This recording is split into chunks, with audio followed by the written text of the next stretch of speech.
A manchete é: Bolsonaro finalmente faz o seu primeiro pronunciamento depois da derrota na eleição. As manifestações pacíficas sempre serão bem-vindas, mas os nossos métodos não podem ser os da esquerda, que sempre prejudicaram a população.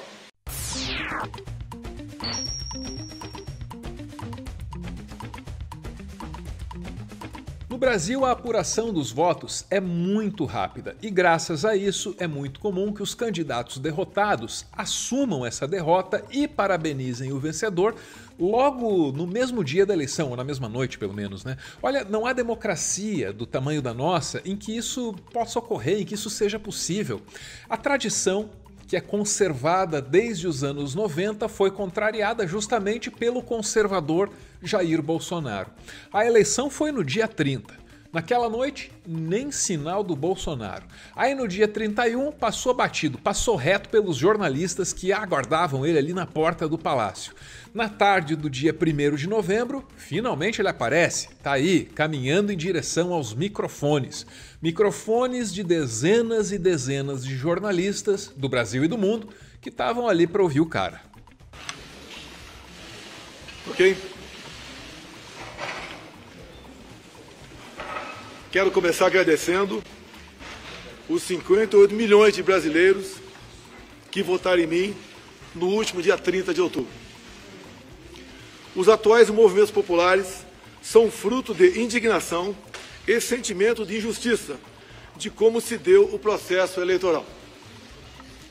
As manifestações pacíficas sempre serão bem-vindas, mas os nossos métodos não podem ser os da esquerda, que sempre prejudicaram a população, como invasão de propriedades, destruição de patrimônio e cerceamento do direito de ir e vir. A direita surgiu de verdade em nosso país. Nossa robusta representação no Congresso mostra a força dos nossos valores: Deus, pátria, família e liberdade. Formamos diversas lideranças pelo Brasil. Nossos sonhos seguem mais vivos do que nunca. Somos pela ordem e pelo progresso. Mesmo enfrentando todo o sistema, superamos uma pandemia e as consequências de uma guerra.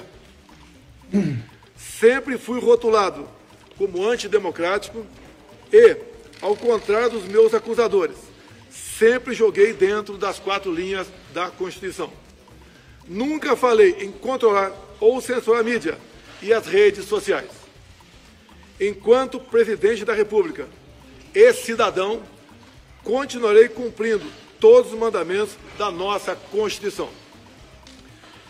É uma honra ser o líder de milhões de brasileiros que, como eu, defendem a liberdade econômica, a liberdade religiosa, a liberdade de opinião, a honestidade e as cores verde e amarela da nossa bandeira. Muito obrigado. Uns 2 minutos de discurso e olhe lá, quem esperava ver o presidente do Brasil condenar os bloqueios nas estradas, bloqueios que estão estrangulando o país, que podem fazer faltar medicamento, podem fazer faltar comida nas grandes cidades, quem esperava ver o Bolsonaro condenar isso de maneira veemente, ficou chupando o dedo, né? Teve só isso aí mesmo. As manifestações são bem-vindas desde que não sejam como as manifestações de esquerda. Ou talvez ele quisesse dizer que manifestações são bem-vindas se não forem de esquerda, né? Alguma coisa nesse sentido. Seja como for, o Bolsonaro larga o microfone e na sequência vem o ministro-chefe da Casa Civil, o articulador político do governo, o Ciro Nogueira. Cabe a ele passar ali um verniz de democracia nessa tarde sombria de 1º de novembro. O presidente Jair Messias Bolsonaro me autorizou, quando for provocado, com base na lei, nós iniciaremos o processo de transição. A presidente do PT, segundo ela, em nome do presidente Lula, disse que na quinta-feira será formalizado o nome do vice-presidente Geraldo Alckmin. Aguardaremos que isso seja formalizado para cumprir a lei no nosso país. Os analistas, colunistas e palpiteiros profissionais foram unânimes ao interpretar esse brevíssimo discurso do Bolsonaro e do Ciro Nogueira. É golpismo como sempre foi, né? É o Bolsonaro deixando margem, deixando dúvida, para poder atacar as instituições novamente, talvez muito em breve, viu? Uma voz, para resumir todas as vozes aí da mídia hegemônica, pode ser a do Josias, do UOL. Ouve aí. Ele está insinuando que houve fraude no processo eleitoral. Aí ele agradece aos votos que obteve e se apresenta como representante dessa direita que ele diz que surgiu de verdade no Brasil, repete o bordão dele, Deus, Pátria, Família e Liberdade.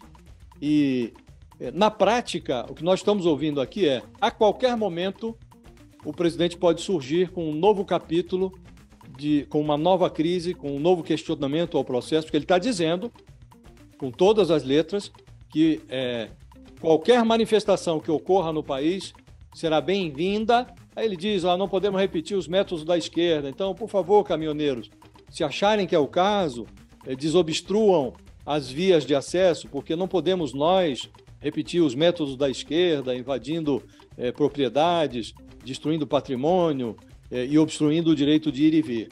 Então ele condena sem muita ênfase a modalidade de protesto escolhido, mas avaliza o protesto, dizendo que ele é justo e que decorre da indignação, porque há um grande sentimento de injustiça em relação ao que foi feito no processo eleitoral. Talvez tão importante quanto o discurso sejam as reuniões que o Bolsonaro teve ou não teve nas horas que antecederam essa fala. É que o Bolsonaro, ele queria se reunir com os ministros do Supremo Tribunal Federal. Só que os ministros, eles perceberam que o Bolsonaro poderia usar os bloqueios nas estradas para fazer algum tipo de chantagem. Talvez alguma coisa nessa linha assim, tem aqueles bloqueios lá. Se vocês me garantirem que eu, Bolsonaro, jamais serei preso, eu posso dar uma palavrinha aqui e aí os meus malucos, eles imediatamente vão se dispersar. Poderia ser alguma coisa nesse nível, só que não aconteceu porque os ministros se recusaram a ter esse encontro aí com o Bolsonaro. Aí o Bolsonaro se encontrou com quem? Ministro da Defesa, militares do alto comando e, pasme você, provavelmente o diretor da Polícia Rodoviária Federal. Essa polícia que se recusa a limpar as estradas. Você me disse que o ministro da Defesa esteve aí no Palácio. O diretor da Polícia Rodoviária Federal também esteve aí? Você tem essa informação ou não?